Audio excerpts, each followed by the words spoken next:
جامعہ بیت القرآن گلبرگ لاہور میں فتح مبین کے سلسلے میں سیمینار کا انعقاد کیا گیا۔ سیمینار کی صدارت مفتی سید عاشق حسین نے کی۔ مفتی سید عاشق حسین نے سیمینار میں ہندو رہنما پنڈت بھگت لال کھوکھر اور مسیحی رہنما آصف کھوکھر سے دعا کروا کر پوری دنیا امن اور بھائی چارے کی مثال قائم کر دی۔ مزید تفصیلات جانتے ہیں عاصم بدر کی اس رپورٹ میں۔ جامعہ بیت القرآن گلبرگ لاہور میں فتح مبین کے سلسلے میں سیمینار کا انعقاد کیا گیا۔ سیمینار میں شریک مہمان father James Turner, Syed Mudassir Hussain, Kamran Pervez, David Sandhu, Baba Shafiq Butt, Chaudhry Ashfaq Mohsin, Asim Makhdoom, pastor Asif Khokhar, Bhagat Lal Khokhar, Pir Syed Naubahar Shah, professor Sohail Raza سویش شرکا نے شرکت کی۔ اس موقع پر سید مفتی عاشق حسین کا کہنا تھا پاک فوج نے دن کے اجالے میں دشمن کو بتا کر اس کے بزدلانہ رات کی تاریکی میں کیے ہوئے حملے کا جواب دیا، اور ایسا جواب دیا ہندوستانی نسلیں بھی یاد رکھیں گی۔ 1971 کا بدلہ لیا اور 5.5 گھنٹے میں دشمن کو گھٹنے ٹیکنے پر مجبور کر دیا، اور یہ جنگ صرف پاک بھارت کی جنگ نہیں تھی، پاک بھارت کی پشت پر اسرائیل اور اسرائیل کی پشت پر ساری طاغوتی طاقتیں تھی۔ یہ فتح عالم اسلام کی فتح تھی۔ سن 1965 کے بعد پاک فوج زندہ باد کے نعرے پوری قوم کے بچے بچے کے منہ پر تھے۔ یہ جنگ 2 محاذوں پر تھی۔ ایک محاذ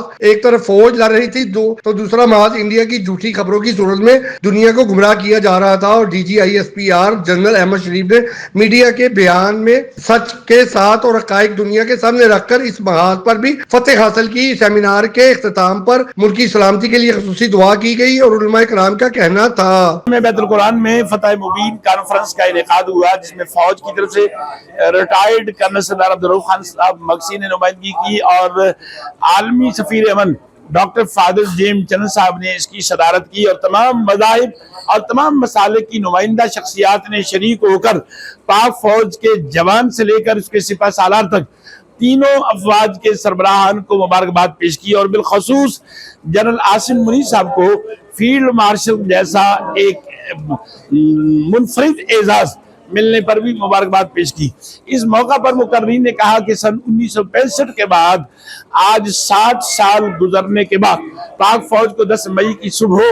جو نوید اللہ نے عطا کی فتح کی صورت میں،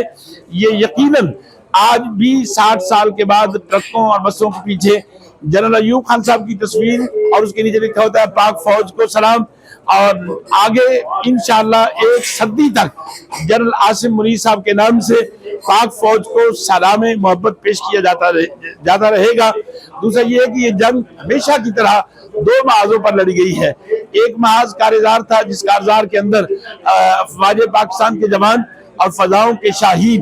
دشمن کے ساتھ برسر پیکار تھے، اور دوسرے محاذ پر انڈیا کا جو فیک نیوز کی فیکٹری تھی، جو پاکستانی قوم کے اندر مایوسی پیدا کرنے کے لیے اور فوج کے مورال کو ڈاؤن کرنے کے لیے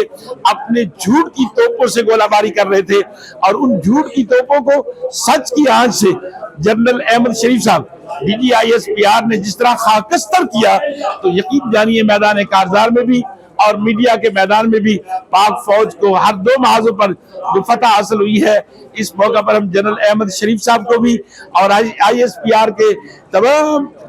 جو ان کے سٹاف ہے، ان سب کو مبارکباد پیش کرتے ہیں۔